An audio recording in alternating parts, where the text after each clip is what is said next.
Hello everyone, मैं हूं अंकिता और आज मैं आपके लिए इतिहास का बहुत ही दिलचस्प टॉपिक है ना।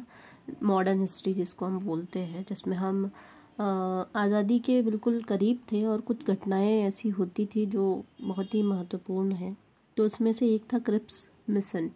ठीक है, वो देखिए, ये समय था जब द्वितीय विश्व युद्ध चल रहा था और द्वितीय विश्व युद्ध में चूँकि लोग पार्टिसिपेट कर रहे थे बहुत ज़्यादा ही इसमें, लेकिन भारतीय नहीं थे उसमें ज़्यादा। तो जो ब्रिटिशर्स थे उनका मानना था कि भारतीयों को भी इस युद्ध में धकेल दिया जाए। तो धकेलने के लिए उन्होंने कुछ प्लान बनाया कि कुछ इनकी डिमांड जो है भारतीयों की वो थोड़ी बहुत पूरी कर देते हैं और जिससे ये लोग क्या करेंगे, अपने इस प्लान में मतलब द्वितीय विश्व युद्ध में सम्मिलित होने के लिए एग्री हो जाएंगे, उनका ये मानना था। तो कुछ अमेरिका के जो राष्ट्रपति थे रूजवेल्ट और ऑस्ट्रेलिया के प्रधानमंत्री, चीनी राष्ट्रपति च्वांग काई शेक, ये सभी लोगों ने थोड़ा सा ब्रिटिश जो प्रधानमंत्री थे चर्चिल, उन पर थोड़ा फोर्सफुली मतलब दबाव डाला और उनसे बोला है कि आप कुछ ऐसा प्लान बनाओ जिससे भारतीय भी इसमें सम्मिलित हो जाए। तो जो चर्चिल थे उन्होंने इसमें स्टैफर्ड क्रिप्स को बोला कि आप कुछ प्लान बनाएं जिससे भारतीयों पे इन सब चीज़ों का प्रभाव पड़े कि वो द्वितीय विश्व युद्ध में सम्मिलित हो। तो जब फिर ये बात क्रिप्स के पास पहुंची तो क्रिप्स ने एक मिशन के तहत भारत आए और 23 मार्च 1942 यानी 23 मार्च 1942 को वो आए और उन्होंने दिल्ली में आके फिर हमारे जो भारतीय नेता थे उन लोगों से बातचीत की और अपने कुछ सुझाव रखे, जिसे क्रिप्स सुझाव के नाम से भी जाना जाता है।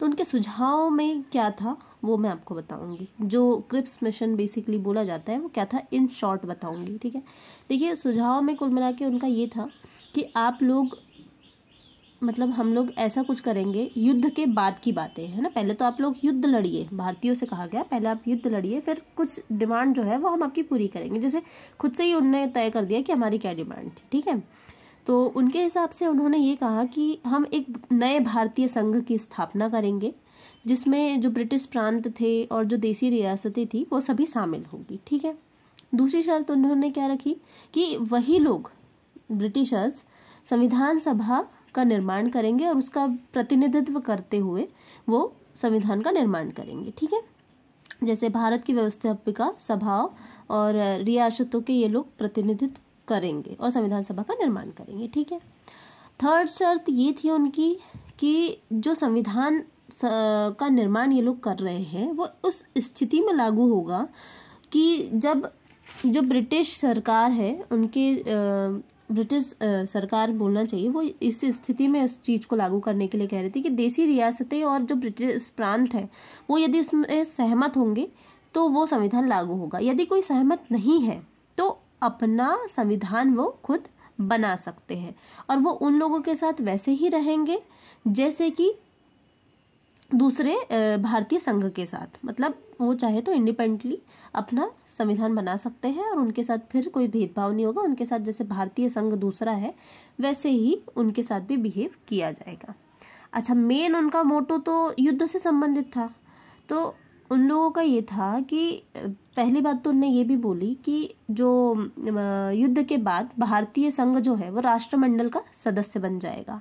सदस्य बनने के बाद उनको वही दर्जा दिया जाएगा जो उपनिवेश देश होते हैं उनके बराबरी का स्थान दिया जाएगा। उपनिवेश का मतलब ये होता है कि यदि कोई दूसरी कंट्री, विजेता कंट्री किसी कंट्री पे राज करती है तो वो उपनिवेशक देश बन जाता है।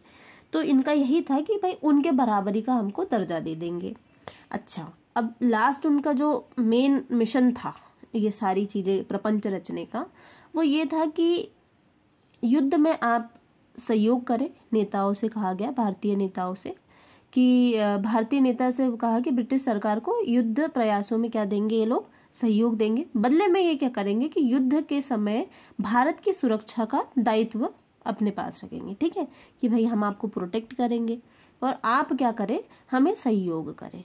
तो लेकिन ये असफल रहा था क्रिप्स मिशन, क्योंकि आपको क्लियरली दिख रहा है कि इसमें ब्रिटिशर्स अपनी ही चीज़ें मनवा रहे थे और भारतीयों का लक्ष्य था पूर्ण स्वराज्य का, ठीक है। जो कांग्रेस की डिमांड थी पूर्ण स्वराज की, तो वो चीज़ें हम लोगों को दिख नहीं रही थी, और कहीं ना कहीं पीछे थोड़ा मोटिव दिख रहा था कि थोड़ा बंटवारे की भावना लग रही थी इसमें, क्योंकि संविधान भी अलग अलग लागू करने की बात कही जा रही थी।